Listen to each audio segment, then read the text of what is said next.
கிறிஸ்துவினால் தேர்ந்தெடுக்கப்பட்டவர்கள், இயேசுவின் இரத்தத்தினால் கழுவப்பட்டவர்கள். சாத்தானுக்கு இனிமேல் உங்கள் மேல் உரிமை இல்லை. எல்லாமே இயேசு, எல்லாமே இயேசு, எனக்கு எல்லாமே இயேசு. சங்கீதம் 88:2 88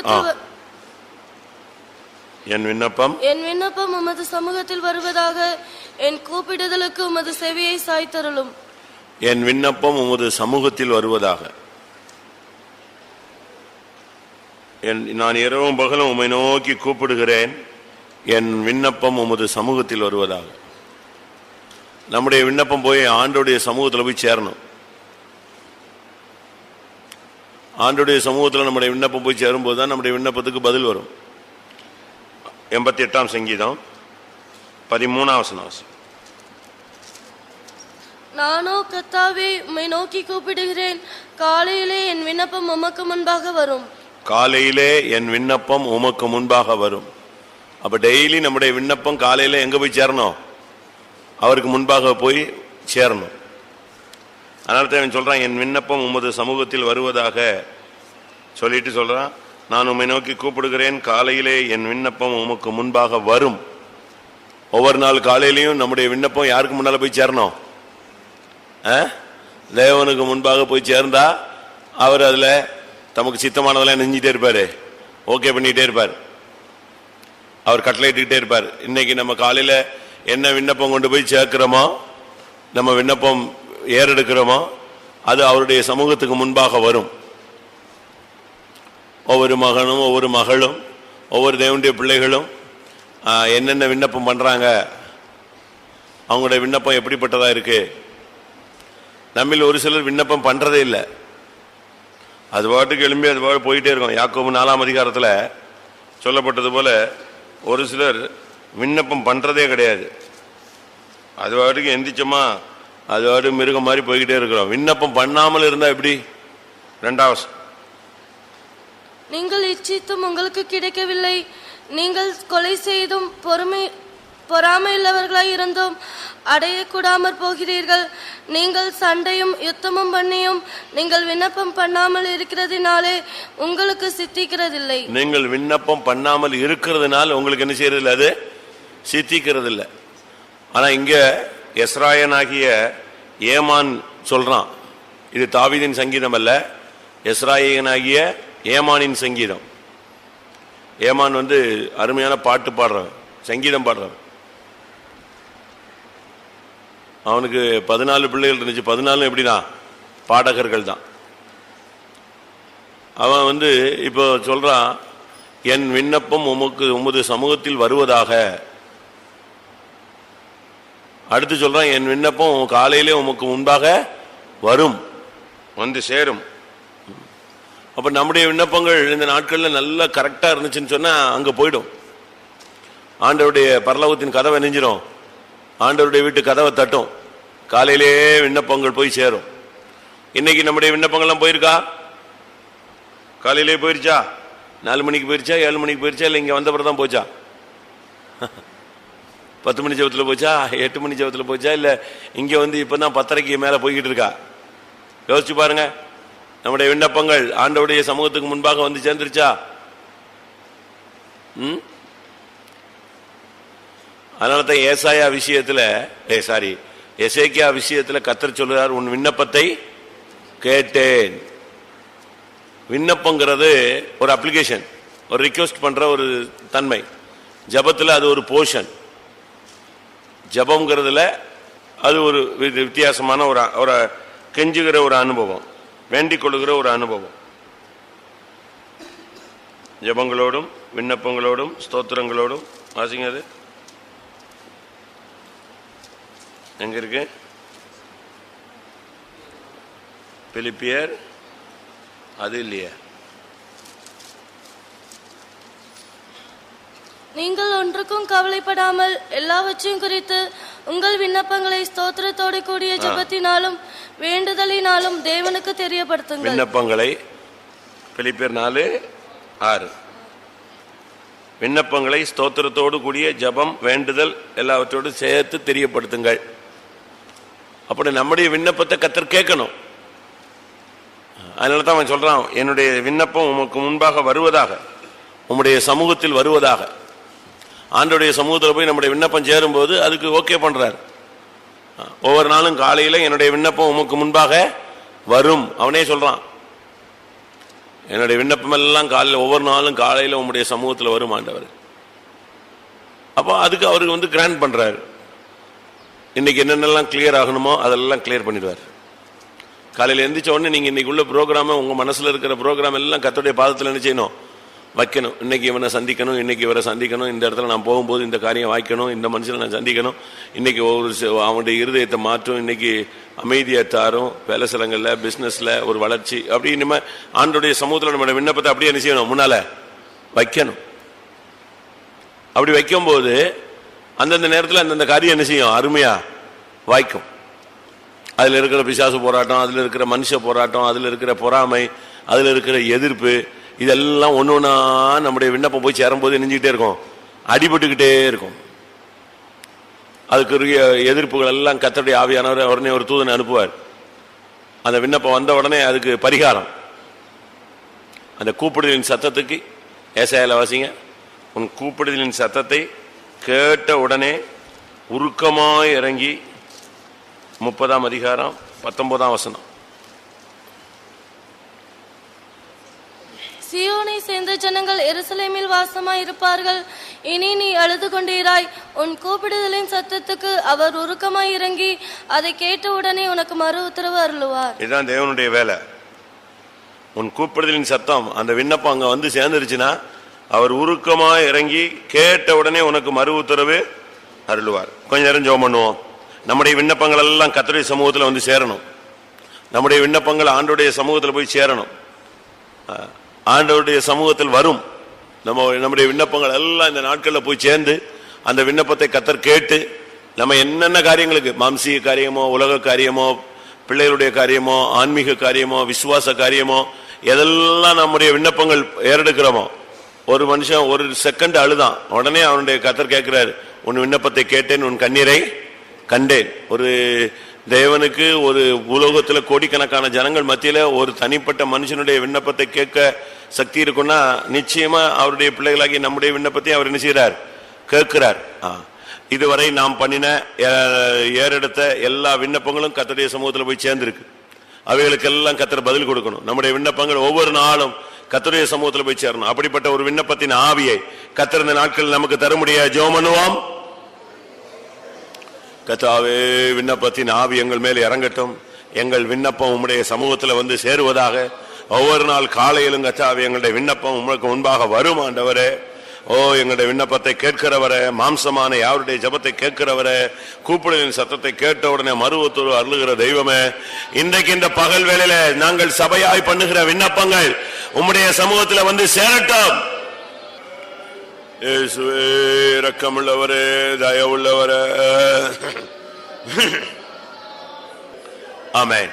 நம்முடைய சபையில இன்னும் யார் மேலெல்லாம் விண்ணப்பங்களின் ஆவி ஊற்றப்படாமல் இருக்கிறதோ அவர்கள் எல்லாரையும் கர்த்தர் இந்த நாட்களில் உணர்வுள்ளாய் மாற்றி விண்ணப்பங்களின் ஆவியை அவர்கள் மேல் ஊற்றி அவர்களை ஜெப வீரர்களாய் கர்த்தர் உருவாக்க முடியாது. ஜெபம் பண்ணுவோம். ஆண்டவரே, விசுவாசிகள் குடும்பங்கள்ல, ஊழியர்களில யார் யார் மேலெல்லாம் விண்ணப்பங்களின் ஆவி ஊற்றப்படாமல் இருக்கிறதோ எல்லார் மேலும் விண்ணப்பங்களின் ஆவியை ஊற்றும். ஆண்டவரே, புருஷன், மனைவி, பிள்ளைகள் எல்லாம்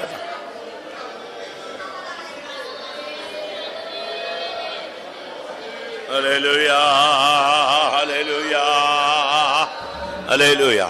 ஆமென். இந்த காரியத்துக்காக நம்ம நல்லா ஜெபம் பண்ணணும்.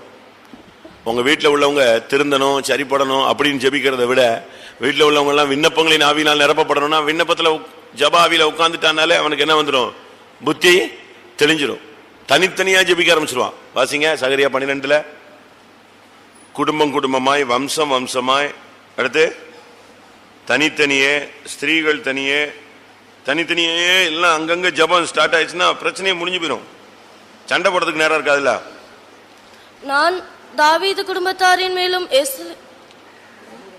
தேசம் புலம்பிக் கொண்டே இருக்கும். ஒவ்வொரு வம்சமும் தனித்தனியாக புலம்பும். தாவீது குடும்பத்தார் தனியேயும் அவர்கள் ஸ்திரீகள் தனியேயும், நாத்தான் குடும்பத்தார் தனியேயும் அவர்கள் ஸ்திரீகள் தனியேயும், லேவி குடும்பத்தார் தனியேயும் அவர்கள் ஸ்திரீகள் தனியேயும், சீமேயி குடும்பத்தார் தனியேயும் அவர்கள் ஸ்திரீகள் தனியேயும், மற்றும் உண்டான சகல குடும்பங்களிலும் ஒவ்வொரு குடும்பத்தின் மனுஷர் தனித்தனியேயும் அவர்களுடைய ஸ்திரீகள் தனித்தனியேயும் புலம்புவார்கள். கரெக்டா? தெளிவா இருக்கு பாருங்க. தேசம் புலம்பும், வம்சம் புலம்பும், குடும்பம் புலங்கும், அவருடைய ஸ்திரீகள் புலம்புவார்கள். அடுத்து சகல குடும்பங்களிலும் ஒவ்வொரு குடும்பத்தின் மனுஷர் தனித்தனியையும் என்ன செய்வாங்க? புலம்புவார்கள். அப்ப தனி ஜபம் வந்துருச்சு, குடும்ப ஜபம் வந்துருச்சு, கோத்திர ஜபம் வந்துருச்சு, வம்ச ஜபம் வந்துருச்சு. தேசம் முழுவதும் ஜபிக்கிற ஒரு தன்மை.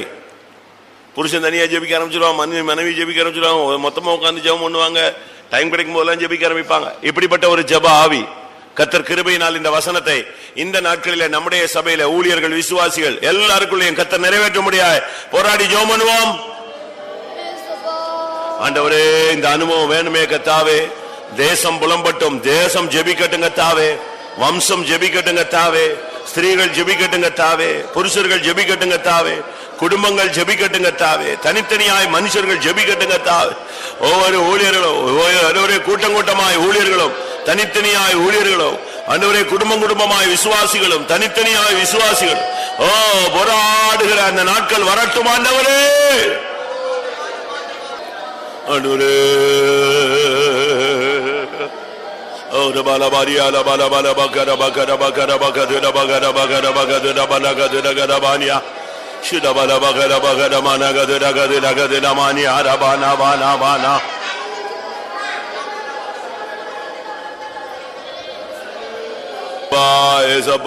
மனுஷர் தனித்தனியையும், சகோதரிகள் தனித்தனியையும், தேசமும் கதாவே, குடும்பங்களும் கதாவே, ஒவ்வொரு குடும்பமும் ஓ ரபாலாக்கா ரபாலாக்கா ரபாலாக்கா ரபாலாக்கா ரபாலாக்கா ரபாலாக்கா ரபனா ஓ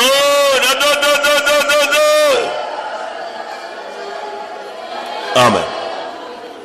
அதுல தாவீதின் குடும்பம் உண்டு, எருசலேமின் குடிகள் உண்டு, நாத்தான் குடும்பம் உண்டு, சீமேயி குடும்பம் உண்டு.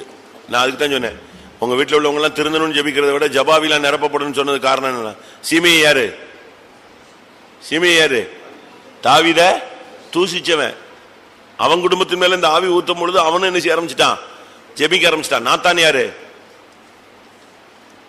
தூங்கக்கூடாது, டக்குன்னு சொல்லணும். நாத்தான் யாரு?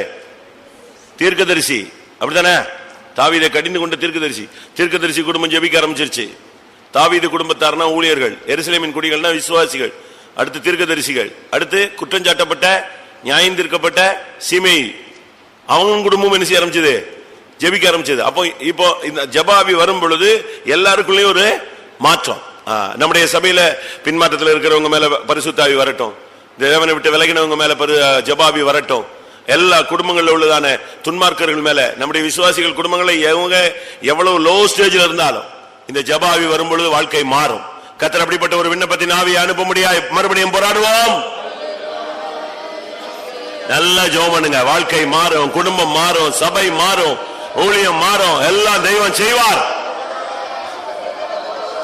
கர்த்தாவே, ஒவ்வொரு சகோதரிகள் மேல, புருஷன் மேல, மனைவி மேல, சகோதரர் மேல, பிள்ளைகள் மேல, வாலிபர்கள் மேல, ஊழியர்கள் மேல, பெற்றோர்கள் மேல, வயோதிபர்கள் மேல, கர்த்தாவே பின்மாற்ற குடும்பங்கள் மேல, கர்த்தாவே அபிஷேகம் பெறாதவர்கள், பெற்றவர்கள், கீழ்ப்படியாதவர்கள், தூரமாய் போனவர்கள் யாராயிருந்தாலும், ஓ தூஷிக்கிறவர்கள் எல்லாரையும் விண்ணப்பங்களின் ஆவி, கிருபையின் ஆவியினால் நிரப்பும். ஓ ரபலபகர மேகனமன கஷமன கதிதிகனமன கதிரமானியா ஓ ரபங்கர மனகர நிமிக்கனா நியாரா. அனுரே சீமையை குடும்பத்தின் மேல பல அனுரே விண்ணப்பங்களின் ஆவியை ஊற்றுகிறவர், சோர்ந்து விடாய்த்து பின்மாறி துன்மார் கருவாய் துணிகரமாய் விழுந்து போய் ஓ தூஷித்து அனுரே பல விதங்களில் நியாயந்திருக்கப்பட்ட குடும்பங்கள் யாரா இருந்தால் இயேசுவின் நாமத்தில் விண்ணப்பங்களின் ஆவி ஊற்றப்படட்டும். ஓ ரபக்கர பக்கர பக்கர பக்கர பக்கர பக்கர மகானிமானா. தெய்வமே, விண்ணப்பங்களின் ஆவி, கிருபையின் ஆவி ஊற்றுவேன் என்று சொன்னீரே, அந்த தீர்க்க தரிசனம் எங்களுடைய சபையில இந்த நாட்களில நிறைவேறுவதாக.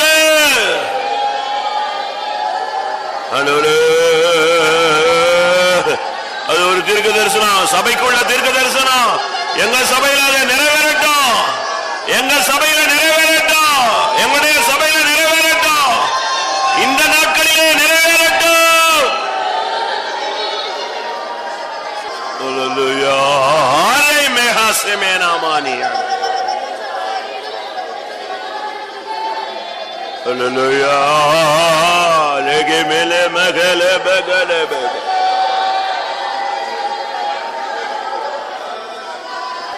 Hallelujah, hallelujah, hallelujah, hallelujah, hallelujah. Orika bala bala bala bala bala bala. Amen. வேண்டுதலின் ஆவியையும் விண்ணப்பத்தின் கிருபையையும் வேண்டுதலின் ஆவியையும் ஆமென் விண்ணப்பத்தின் கிருபையையும் வாருங்கள் கேட்கும் என்னிலே ஊற்றிடும் பெண்மலையாய் அன்பினால் ஊற்றிடும் பெண்மலையாய் வேண்டுதலின் ஆவியையும் விண்ணப்பத்தின் கிருபையையும் வேண்டுதலின் ஆவியையும் விண்ணப்பத்தின் கிருபையையும் வந்து கேட்கும் என்னிலே ஊற்றிடும் பெண்மலையாய் அன்பினால் ஊற்றிடும் பெண்மலையாய் வந்து கேட்கும் என்னிலே ஊற்றிடும் பெண்மலையாய் அன்பினால் ஊற்றிடும்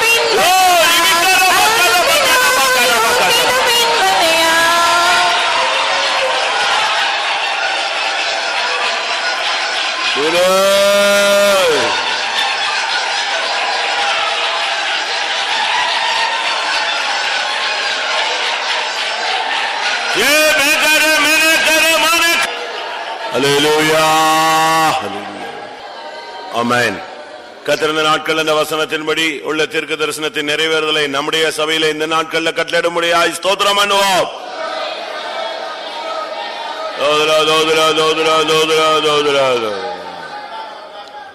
அதுபோல பேதுருவுக்குள்ள ஒரு மனம் திரும்புதலை கட்டளையிட்டு கத்தரவனை இழுத்து கொண்டார். ஆனா யூதாசுக்குள்ள மனம் திரும்புதல் வர முடியாதபடி அவனை பிசாசு இழுத்து கொண்டான். அதனால கத்திருந்த நாட்கள் நம்முடைய சபையில் உள்ள விசுவாசிகள் யாரெல்லாம் பின்மாற்றத்துல இல்லாவிட்டால் மறுதளிப்புல இல்லாவிட்டால் தேவனுக்கு விரோதமான பாதைகளில வேறு விதங்களில் பயணப்பட்டு கொண்டிருக்கிறார்களோ அவர்களை பேதுருவுக்கு ஒரு உணர்வை கொடுத்து திருப்பினது போல கத்தர் அந்த ஜனத்தை என்ன செய்யணும், திருப்பணும். இல்லாவிட்டா அவங்க அப்படியே போய் நெடுக போய் யூதாசா மாறிடுவாங்க. அவங்களுக்குள்ள ஒரு மாற்றம் வந்து அப்படியே போய் பின்மாறி போயிட்டா அதனால என்ன பிரயோஜனம்? அவங்கள ரட்சித்ததுனால பிரயோஜனம் இல்லை, அபிஷேகத்தினால பிரயோஜனம் இல்லை, ஊழியத்தில் கொண்டு வந்ததுனால பிரயோஜனம் இல்லை. எல்லாமே ஓடுனது ஓடுகிறது எல்லாமே நேரம் வெறுதாவாய் போயிடும். அதனால கத்திருந்த நாட்கள்ல பேதுருவுக்கு இறங்கி அவனுக்காக மனஸ்தாபப்பட்டு அவனை மனஸ்தாபத்துக்குள்ள கொண்டு வந்து அவனை திரும்பி இழுத்து கொண்டது போல நம்முடைய சபையில உள்ளதான சோர்ந்து போன, விடாய்த்து போன, பின்வாங்கி போன ஜனங்கள், ஊழியர்கள் எல்லாரையும் ஒரு வீசை கத்தர் மறுபடியும் அன்றைக்கு தெபோரியா கடற்கரையில போய் பேதுருவை அழைத்தது போல நம்முடைய ஜனங்களை மறுபடியும் ஒரு வீசை இழுத்துக் கொள்ள முடியாய் போராடுவோம்.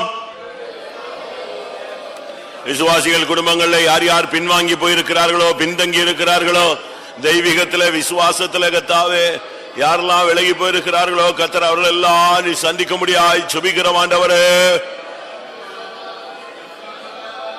ஹல்லேலூயா, ஹல்லேலூயா, ஹல்லேலூயா.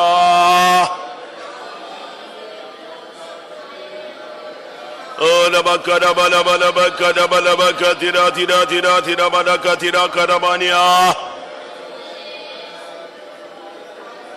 ஆண்டவரே உடைய நாமத்தில் வருகிறோம், உடைய நாமத்தில் வருகிறோம், உடைய நாமத்தில் வருகிறோம், உடைய நாமத்தில் வருகிறோம். பின்தங்கி போய் கத்தாவே விலகி போய் நிக்கிற ஒருவரையும் விடக்கூடாது கத்தாவே. பேதுருவுக்கு ஒரு மனஸ்தாபத்தை கொடுத்தீரே கத்தாவே, பேதுருவுக்கு ஒரு மனம் திரும்புதலை கொடுத்தீரே கத்தாவே.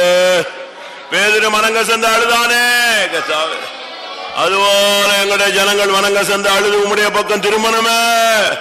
அவர்களை அப்படி விடக்கூடாது, தோல்வியில விடக்கூடாது, பலவீனத்துல விடக்கூடாது, விழுகையில விடக்கூடாது, பின்மாற்றத்துல விடக்கூடாது, உலகத்துல விடக்கூடாது, மாம்சத்துல விடக்கூடாது, ஓ பொல்லாத வல்லமையை கையில விடக்கூடாது.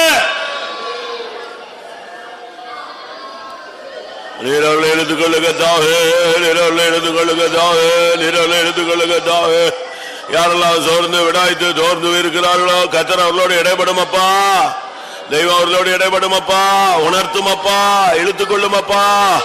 கண்ணீரோடு உம்முடைய பாதத்தில் வந்து விழத்தக்கதாய் அருள் செய்யும் அப்பா. ஹல்லேலூயா ஹல்லேலூயா ஹல்லேலூயா ஹல்லேலூயா.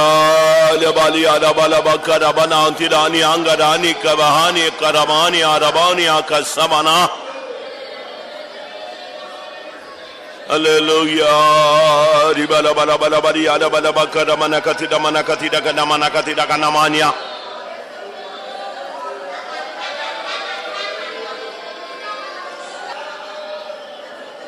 அலுரே யோர பல பல பல பல மன கதிதமனியா ரபானியா. ஹல்லேலூயா ஹல்லேலூயா ஹல்லேலூயா. ரபக்கர பக்கர பக்கதிர பக்கதிர கரபானியா. ஆண்டவரே ஆண்டவரே ஆண்டவரே ஆண்டவரே. ஆமா, நான் அடிக்கடி சிந்திக்கிறது ஒரே ஊழியம், ஒரே அழைப்பு, ஒரே இயேசு, அவர் கூடயே சுத்திட்டு இருந்து ஒருத்தனுக்கு இரக்கம் கிடைச்சது, ஒருத்தனுக்கு என்ன கிடைக்கல? இரக்கம் கிடைக்கல. நான் அடிக்கடி சிந்திக்கிறேன், அடிக்கடி உங்களுக்கு மத்தியில் கூட பேசியிருப்பேன். அந்த விஷயம் வந்து ரொம்ப யோசிக்கணும். ஒரே இயேசு கூடயே இருந்தவங்க தான், ரெண்டு பேருக்கும் ஒரே அழைப்பு தான், ரெண்டு பேருக்கும் ஒரே சீயோன், அப்படித்தாங்க வந்தாரு. ஆனா பாருங்க, ஒருத்தன் ரெண்டு பேருக்குள்ளேயும் பின்மாற்றங்கள் வந்தது உண்மை. ஆனா ஒருத்தனை மட்டும் இழுத்துக்கிட்டாரு, ஒருத்தனை அப்படி விட்டுட்டாரு. அது எவ்வளவு பெரிய கஷ்டம் தெரியுமா? ரோமர்ல வாசிக்கிறோம், விழுந்து போனவரிடத்துல கண்டிப்பு, உன்னிடத்துல தயவு. இது பெரிய ஒரு, இந்த கிருபையினுடைய அளவை நம்ம விளங்கிக் கொள்ளவே முடியாது, இரக்கத்தின் அளவை விளங்கிக் கொள்ளவே முடியாது. ரோமர் 11:22. ஆகையால் தேவனுடைய தயவையும் கண்டிப்பையும் பார், விழுந்தவர்களிடத்திலே கண்டிப்பையும் உன்னிடத்திலே தயவையும் காண்பித்தார். விழுந்தவரிடத்துல கண்டிப்பையும், கண்டிப்பு, உன்னிடத்துல தயவையும், தயவு. இது ஒரு பெரிய தேவனுடைய மனசை நம்ம விளங்கிக் கொள்ளவே முடியாது. அதனாலதான் நிக்கிற எவனும் விழுந்து போகாதபடி எச்சரிக்கையா இருக்க கடவன் இருக்கு. அதனால நீங்க இப்ப நான் பிரசங்கத்துக்கு சொல்லல, இப்ப ஜபம் நம்ம பிடிக்கணும். நம்முடைய புருஷனோ மனைவியோ நம்முடைய பிள்ளைகளோ நம்முடைய ஊழியர்களோ கண்டிக்கப்படக்கூடாது. தேவனுடைய கிருபையினால அவங்களை மறுபடியும் ஒரு விஷயம் என்ன செய்யணும்? ஆண்டவர் கண்டிச்சாருன்னா போயிட்டான். அவர் கோணலாக்கினதை ஒருவன் செவ்வையாக்க முடியவே முடியாது. அவர் கையை ஒருத்தனை கழுவிட்டார்னா, அது உன் புருஷனோ உன் மனைவியோ உன் பிள்ளையோ குட்டியோ ஊழியக்காரனோ யாரோ, அவர் கையை கழுவிட்டார்னா முடிஞ்சு போச்சு, முடிஞ்சு போன கேஸ் அது. அப்படி போகவே கூடாது. கர்த்தருடைய இரக்கங்கள் நமக்கு கிடைப்பதாக. அப்படிதான் சங்கீதத்தில் வசிக்கிறோம், உம்முடைய இரக்கங்கள் எங்களுக்கு நேரிடுவதாக. ஆசி, உம்முடைய இரக்கங்கள் எங்களுக்கு நேரிடுவதாக. இல்லையா? அப்படி ஒரு வசனம் இல்லையா?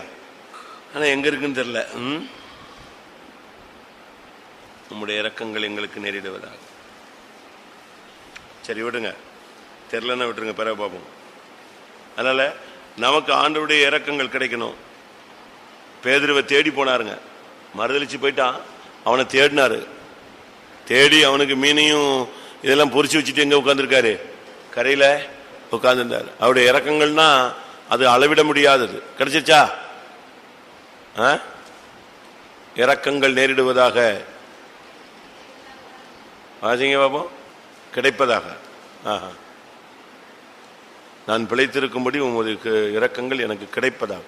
119:77. இன்னொரு இடத்துல நான் சொன்ன வார்த்தை இருக்கலாம். சரி, அதனால எனக்கு என்னன்னா, நம்முடைய குடும்பங்கள் எல்லாம் பாருங்க, இத்தனை வருஷம் சபையில இருந்து சத்தியத்தில இருந்து அபிஷேகம் பெற்று அப்படியே 1-2 அப்படியே டவுன் ஆகிட்டே போகுது. இப்படி விடக்கூடாது. வாலிபமோ வயதிபமோ பலவீனமோ சுகவீனமோ எல்லாரையும் கர்த்தர் பேதுருவை இழுத்த தெய்வம் நம்முடைய குடும்பம் முழுவதும் என்ன செய்யணும்? இழுத்துக்கொள்ளணும். ஜெபிக்கலாமா? பின்வாங்கி விடாய்த்து சோர்ந்து அவன் சுத்தமா மீன் பிடிக்கவே போயிட்டாங்க, லைனை மாத்திட்டான். ஆனாலும் தேவன் அவனை என்ன செய்யல? விடல. அதுபோல தேவனை விட்டு எவ்வளவு தூரம் போயிருந்தாலும் அவருடைய கண்கள் அவர்களை தேடி பிடித்து மறுபடியும் பேதுருவை இழுத்தது போல இழுத்துக் கொள்ள முடியாது. ஒரு விசை கர்த்தர் அவர்களை மேல இரக்கம் பாராட்ட முடியாது. கொஞ்ச நேரம் போராடி ஜெபம் பண்ணுவோம். ஆண்டவரே உம்முடைய நாமத்தில் வருகிறோம் சுவாமி, உம்முடைய நாமத்தில் வருகிறோம். ஓ பேதுருவுக்கு இரக்கம் காட்டின தேவன், தயவு காட்டின தெய்வம், எங்களுடைய விசுவாசிகள், ஊழியர்கள், குடும்பங்கள் எல்லாவற்றுக்கும் இரக்கம் காட்டும்படியாக ஜெபிக்கிறோம். அவர்களை அப்படி விடக்கூடாது கர்த்தாவே, சோர்ந்து போய் விட்டு விடாதே ஆண்டவரே. ஐயா நீர் அவர்களை விட்டு விடாதே ஆண்டவரே, நீர் இழுத்துக்கொள்ளும், உமக்கு பின்னே ஓடி வரட்டும் ஆண்டவரே. எங்களுடைய கர்த்தாவே சகோதரிகள், சகோதரர்கள், பிள்ளைகள், வாலிபர்கள் யாரும் கர்த்தாவே விட்டு போயிடக்கூடாது கர்த்தாவே. கண்டிப்பை காட்டாதையும் தயவை காட்டும். எங்களுடைய ஜனங்களுக்கு கிருபை கிடைக்கட்டும் ஐயா, இரக்கம் நேரிடட்டும் ஐயா, தயவு கிடைக்கட்டும் ஐயா.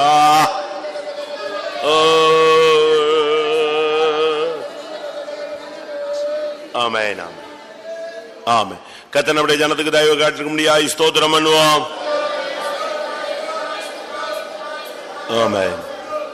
அதுபோல நம்முடைய ஜனங்களுடைய வீடுகளில், தொழில்களில், வாழ்க்கையில் எந்தெந்த பகுதியில் ஏதாவது அறியாமலோ அறிந்தோ தெரிந்தோ தெரியாமலோ ஏதாவது சாபங்கள் இருக்குமானால் அதை தேவன் என்ன செய்யணும்? மாற்றணும். அது சாபமாய் இருந்ததை ஆசீர்வாதமாய் என்ன செய்யணும்? மாற்றணும். வாசிங்க. சாபத்தை ஆசீர்வாதமாய் மாற்றுகிற தெய்வம் நம்முடைய தெய்வம். அது எந்த சாபமா இருக்கட்டும், அது புறஜாதிகள் போட்ட சாபமா இருக்கட்டும், இல்ல நம்முடைய புத்தியினத்தினால் வந்த சாபமா இருக்கட்டும், இல்ல தேவனே எந்த எந்த காரியத்தின் நிமித்தம் எப்படி வந்தாலும் சரி அந்த சாபம் மாறணும்.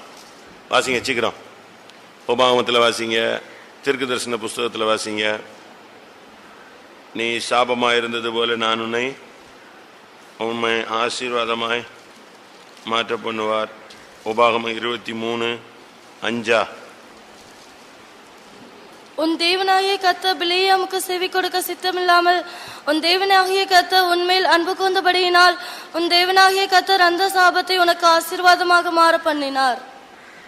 உன் தேவனாகிய கர்த்தர் அந்த சாபத்தை உனக்கு ஆசீர்வாதமாய் மாற பண்ணினார். அதான் தேவனுடைய வேலை.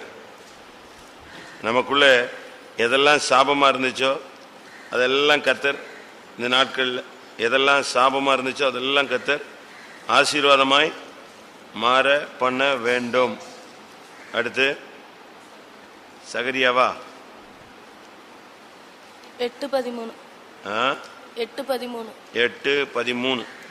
சம்பவிப்பது என்னவென்றால், யூதா வம்சத்தாரே, இஸ்ரவேல் வம்சத்தாரே, நீங்கள் புறஜாதிகளுக்குள்ளே சாபமாய் இருந்தது போலவே ஆசீர்வாதமாய் இருக்கும்படி நான் உங்களை ரட்சிப்பேன். புறஜாதிகளுக்குள்ளே நீங்க சாபமா இருந்தீர்கள், இப்ப ஆசீர்வாதமா இருக்கும்படி நான் உங்களை ரட்சிப்பேன்னு சொல்றார். அப்ப இதுல இருந்து என்ன விளங்கி கொள்றேன்னா, சாபமா இருந்தவர்களை ஆசீர்வாதமாய் மாற்றக்கூடிய சக்தி தெய்வத்துக்கு உண்டு. அதனால நம்முடைய ஜனங்கள் மேல ஏதாவது சாபங்கள் இருக்குமானால் கர்த்தர் அதை மாற்றணும். இந்த வசனத்தின் அடிப்படையில் மாற்றணும். வேற வசனங்கள் இருக்கா? வேற வசனங்கள் இருக்கா? ஞாபகம் இருக்கா? நியாயாதிபதிகளில் அந்த தாய் சபித்தாள். அடுத்த அதே தாய் என்ன செய்றா? ஆசீர்வதித்தாள். 17:2. அவன் தன் தாயை நோக்கி, உன்னிடத்தில் இருந்த 1100 வெள்ளிக்காசு களவு போயிற்றே, அதை குறித்து என் காதுகள் கேட்க நீ சாபமிட்டாயே, அந்த பணம் இதோ என்னிடத்தில் இருக்கிறது, அதை எடுத்தவன் நான் தான் என்றான். அதற்கு அவன் தாய், என் மகனே, நீ கர்த்தரால் ஆசீர்வதிக்கப்படுவாய் என்றாள். பாத்தீங்களா? ஒரு செகண்ட்ல சாபம் எப்படி மாறிடுச்சு? யாரு சபிச்சாங்களோ அதே ஆள் என்ன செய்யுது? ஆசீர்வதிக்குது. அதனால நம்ம ஜெபம் பண்ணுவோம். நம்முடைய விசுவாசிகள் குடும்பங்கள்ல தொழிலில் ஒரு சிலருக்கு சாபம் இருக்கு. சில குடும்பங்களில் விவாகமாகாத ஒரு சாபம் இருக்கு. சில குடும்பங்களில் பிள்ளை இல்லாத ஒரு சாபம் இருக்கு. சில குடும்பங்களில் ஒன்று விவாகம், ரெண்டாவது பிள்ளை இல்லாதது, ரெண்டாவது தொழில். சில குடும்பங்களில் அந்த குடும்பங்களில் பாருங்க, எந்த பிள்ளைகளும் சேர்ந்து வாழாது. மூத்தவன் டைவர்ஸ், அடுத்தவன் டைவர்ஸ், அடுத்தவன் டைவர்ஸ், அப்படி வரிசையாக போய்கிட்டே இருக்கும். அதாவது அந்த குடும்பங்கள் என்ன செய்யக்கூடாது? வாழ அனுமதிக்கப்படாது. இது ஒரு சாபம். சில குடும்பங்களில் பாருங்க, கண்டினியூ வியாதி. அந்த வியாதியிலேயே தான் அவங்க வாழ்க்கை என்ன செய்யும் முடியும். இப்படி இருக்கு. சில குடும்பங்களில் பார்த்தீங்கன்னா கேவலம், நிந்தை, அவமானம், கெட்ட பெயர், எப்போ பார்த்தாலும் இப்படிப்பட்ட சாபங்கள் உண்டு. ஈவன் ஊழியக்காரங்க மேல கூட இப்படிப்பட்ட சாபங்கள் உண்டு. ஏதோ புத்தியினத்தில் எங்கேயோ ஊழியத்தில் எதையாவது தலையை போட்டு இழுத்து அது எதா மாறிடும், சாபமாய் மாறிடும். ஊழியக்காரங்கன்னு உடனே எக்ஸம்ஷன்லாம் கிடையாது. அது எங்கேயோ போய் நம்முடைய அறியாமையில் இந்த மிஞ்சின காரியங்களில், மிஞ்சின கருமங்களில, பெரிய காரியங்களில் தலையிடும் போது நெஞ்சிடும், பட்டுன்னு மாட்டிடும். பிரமாணத்தை மீறும்போது, நடத்திப்புக்கு மீறும்போது பட்டு பட்டுன்னு இடிச்சுட்டு போயிடும். அது ரொம்ப கஷ்டம். அது அப்படி இருந்தாலும் அதை கர்த்தர் என்ன செய்யணும், கிருபையாய் மாற்றணும். அதனால புறஜாதிகளுக்குள்ள நாம் எப்படி சாபமா இருந்தோமோ அதே இடங்கள்ல கர்த்தர் நம்மை ஆசீர்வாதமாய், இன்னும் 2-3 வசனம் இருக்கு, உங்களுக்கு ஒருத்தருக்கும் தெரியல, இருக்கா? சாபத்தை ஆசீர்வாதமாய் மாற்றுகிற காரியங்கள். சரி, இல்லைன்னா விடுங்க, உங்க கண்டிப்பா தேட வேண்டாம். நம்ம ஜபத்துல வைப்போம். எந்த குடும்பத்துல எந்த சாபமா இருந்தாலும் இயேசுவின் ரத்தத்தினால அதை என்ன செய்ய முடியும், மாற்ற முடியும். அதான் இயேசுவின் ரத்தத்தில் உள்ள ஜீவன். அதனாலதான் அவர் சொல்றாரு, நான் விளைக்கரையமாய் ஒன்னு என்ன செஞ்சேன், கிரயத்துக்கு கொல்லப்பட்டீர்களே. அந்த இயேசுவின் ரத்தத்தை செலுத்தும் போது அந்த சாபத்தின் கிரயம் மாறி இயேசுவின் கிரயம் கூடியிருக்கு. அதனாலதான் இயேசு சிலுவையிலே நமக்காக சாபமாகினார். கலாத்தியர் 3:13. மரத்திலே தூக்கப்பட்ட எவனும் சபிக்கப்பட்டவன் என்று எழுதியிருக்கிறபடி கிறிஸ்து நமக்காக சாபமாகி நியாயப்பிரமாணத்தின் சாபத்திற்கு நம்மை நீங்களாக்கி மீட்டுக் கொண்டார். கிறிஸ்து நமக்காக சாபமாகி நியாயப்பிரமாணத்தின் சாபத்திலிருந்து மீட்டுட்டார். ஆனா இப்ப இருக்கிற சாபத்தை நம்ம என்ன செய்யணும், மீட்கணும், மீட்கப்படணும். அதனால சரியா ஜெபம் பண்ணணும். அப்படி ஜெபிக்கும் போது அந்த சாபம் மாறும். சாபம் மாறும்போது தானா பிள்ளைகளுக்கு கல்யாணம் கிளியர் ஆயிடும், பிள்ளைகள் குழந்தை உண்டாயிரும், வேலையில தொழில விருத்தி உண்டாயிரும், வியாதி விலகிடும், பிசாசு போராட்டம் போயிடும், தடைகள் மாறிடும். இதெல்லாமே இந்த சாபம் போகும் பொழுது இதெல்லாம் என்ன செஞ்சிடும், அடிச்சுட்டு போயிடும். ஜெபம் பண்ணுமா எல்லாரும்? நம்ம யாராவது சபிச்சா என்ன சொல்லுவோம், காரணம் இல்லாமல் இட்ட சாபம் தங்காது, அப்படித்தானே சொல்றோம். காரணம் இல்லாமல் இட்ட சாபம் தங்காது. ரைட்டு. காரணத்தோடு போட்டான்னா சொல்லுங்க, சொல்லுங்க. நாக்குல கருப்பு இருந்தா அந்த ஆள் சொன்னா கருநாக்கு பழிச்சிருங்கிறானே. பைபிள்ல வாசிங்க அந்த வசனம், காரணம் இல்லாமல் இட்ட சாபம் தங்காது. நீதிமொழிகளா? நீதிமொழி 26:2. சத்தமா சொல்லு, அப்பதான் எல்லாருக்கும் தெரியும். 26:2. அங்க மைக்கில் சொன்னா போதும். அடைக்கலான் குருவி அலைந்து போவது போலும், தகைவிலான் குருவி பறந்து போவது போலும், காரணம் இல்லாமல் இட்ட சாபம் தங்காது. காரணம் இல்லாமல் இட்ட சாபம் தங்காது. கரெக்ட் தானா? சரி. அந்த சாபம் அவன் மேல் பலித்ததுன்னு ஒரு வசனம் இருக்கு, அதை எடுங்க. அந்த சாபம் அவன் மேல் பலித்தது அப்படின்னு இருக்கு. அப்ப காரணம் இல்லாமல் இட்ட சாபம் தங்காது. கரெக்ட், நான் ஒத்துக்கிறேன். ஆனா இந்த சாபம் பலித்தது அப்படின்னு இருக்கு, அது என்னது? அப்போ காரணத்தோடு போட்டா சாபம் என்ன செய்யும், பலிக்கும். எங்க இருக்கு அந்த வசனம்? ராஜாக்கள்லையா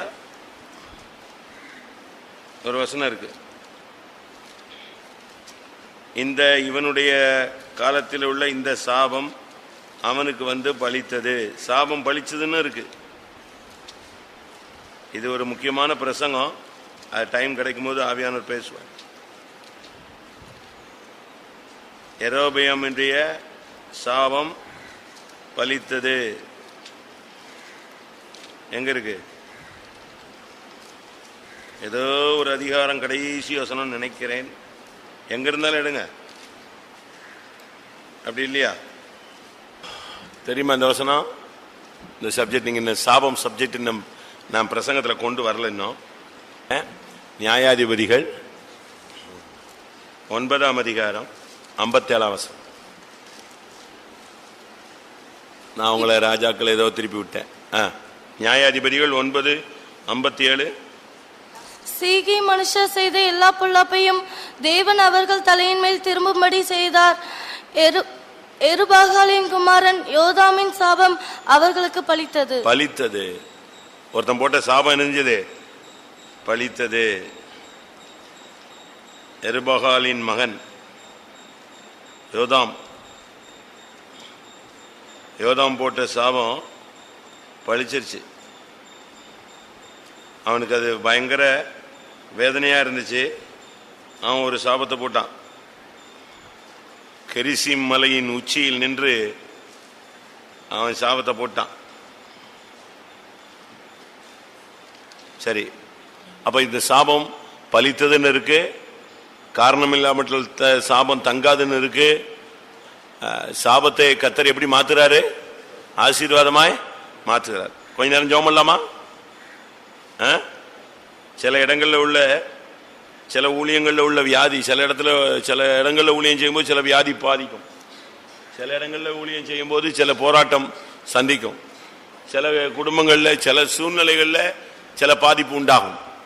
அதெல்லாம் ஒவ்வொரு விதமான மனவேதனைகளுடைய உச்சகமாக கூட என்ன செய்யலாம், இருக்கலாம். ஜெபம் பண்ணுமா? ஊழியத்தின் மேல, ஜீவியத்தின் மேல, பிள்ளைகள் மேல, குடும்பத்தின் மேல, தொழிலின் மேல எந்தெந்த இடங்கள்ல சாபம் இருக்குன்னு ஃபீல் பண்றீங்களோ அந்த சாபத்தெல்லாம் கர்த்தர் கிருபையாய் ஆசீர்வாதமாய் மாற்ற பண்ண முடியாக எல்லாரும் போராடி ஜெபம் பண்ணுவோம்.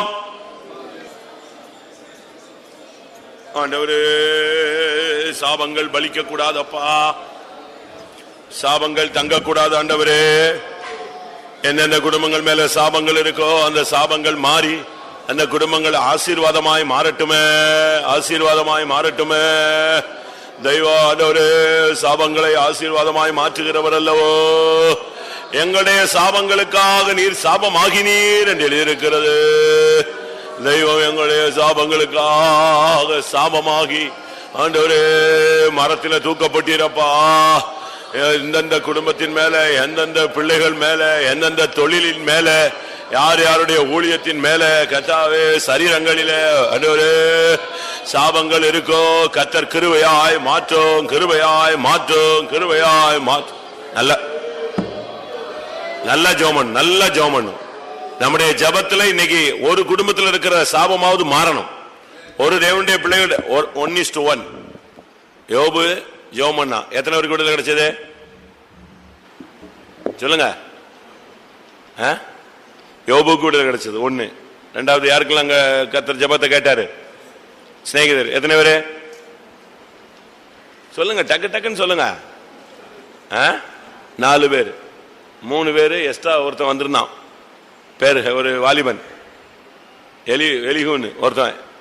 என் வார்த்தைகளால் என்னென்ன இருதயம் துருத்திகள்லாம் கிழிஞ்சு போற மாதிரி ரெடியா இருக்குன்னா கர்த்தர் தான் மன்னிச்சாரு, இறக்கம் செஞ்சார். அதனால நம்ம இப்ப நீ போட்டுற முழங்கால் போட்டு நீ கத்துல உனக்கு இருக்கிற சாபமும் போயிடணும், பக்கத்துல இருக்கிற ஆளுடைய சாபமும் போயிடணும். விசுவாசிகள் குடும்பத்துல ஒரு குடும்பத்தினுடைய சாபம் போகணும். கர்த்தர் செய்ய முடியாது. ஜெபம் பண்ணுவோம். சாபங்களை ஆசீர்வாதமாய் மாற்றுகிற தெய்வத்தினுடைய பாதத்தில் நாங்கள் சபையாய் வருகிறோம். ஒவ்வொரு ஊழியர்கள் மேல இருக்கிற சாபங்கள் மாறட்டும். என்னுடைய ஊழியத்தின் மேல இருக்கிற சாபம் மாறட்டும். ஒவ்வொரு விசுவாசிகள் குடும்பத்தின் மேல இருக்கிற சாபங்கள் மாறட்டும். ஒவ்வொரு பிள்ளைகள் மேல இருக்கிற சாபங்கள் மாறட்டும்.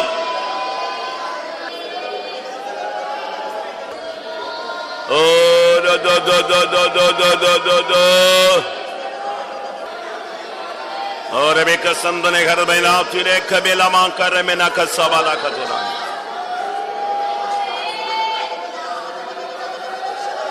அன்றுவரே, எந்த குடும்பத்தில் எந்த சாபம் இருந்தாலும் இயேசுவின் நாமத்தில், இயேசுவின் இரத்தத்தினால் மாற்றும், அபிஷேகத்தினால் மாற்றும், கிருபையாய் மாற்று.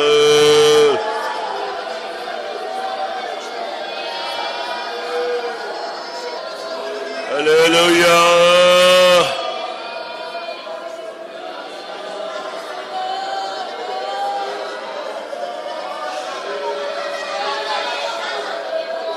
அல்லேலூயா. சாபத்தை மாற்றும் உம்முடைய இரத்தத்தினால, அபிஷேகத்தினால், ஓ உம்முடைய ஆவியினால் மாற்றும் ஆண்டவரே. சமனகதரம். Praise the Lord, praise the Lord, praise the Lord.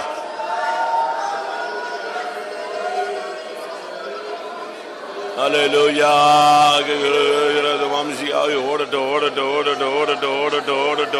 ஓடட்டு. ஷபானியா ராதிராக. Hallelujah, hallelujah, hallelujah. ஆமா. ஆமா. இந்த ஜபம்லாம் உடைக்காது. அது ஒரு முத்திரை மாதிரி. சாபம் வந்து என்னது? ஒரு முத்திரை மாதிரி அடிச்சு, அதாவது ஒருத்தனுடைய வேதனை இல்லாவிட்டா ஒரு பிசாசின் தாக்குதல். அந்த முத்திரையை யார் தான் உடைக்க முடியும்? முத்திரையை உடைக்க முடியாம யார் அழுதா? அதை பார்த்துட்டு இருந்தவன் அழுதானா, ஐயோ முத்திரையை உடைக்க ஆள் இல்லையேன்னு. அப்ப முத்திரையை ஒருத்தர் உடைக்கிறதுக்கு என்ன செய்யறாரு? பாத்திரம் இருக்கிறார். அப்ப நம்ம ஜபம் வந்து முத்திரையை உடைக்கணும்.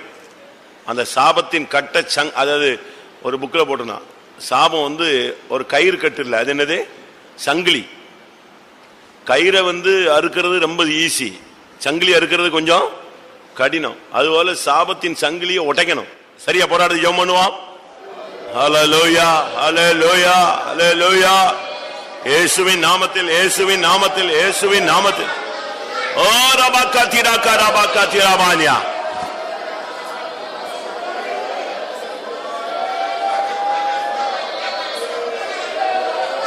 Hallelujah.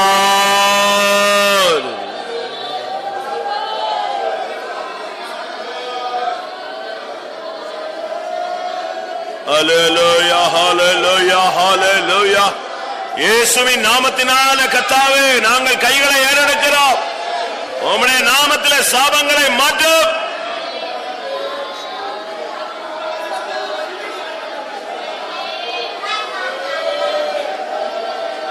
Hallelujah. Hallelujah. Hallelujah. Hallelujah. Ora karamana karabane karamana sabala karavana.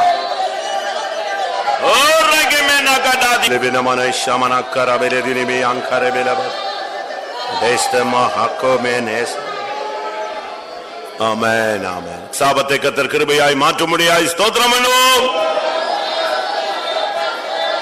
Praise the Lord, praise the Lord, praise the Lord, praise the Lord, praise the Lord, praise the Lord, praise the Lord, praise the Lord, praise the Lord, praise the Lord, praise the Lord, praise the Lord, praise the Lord, praise the Lord, praise the Lord. Amen.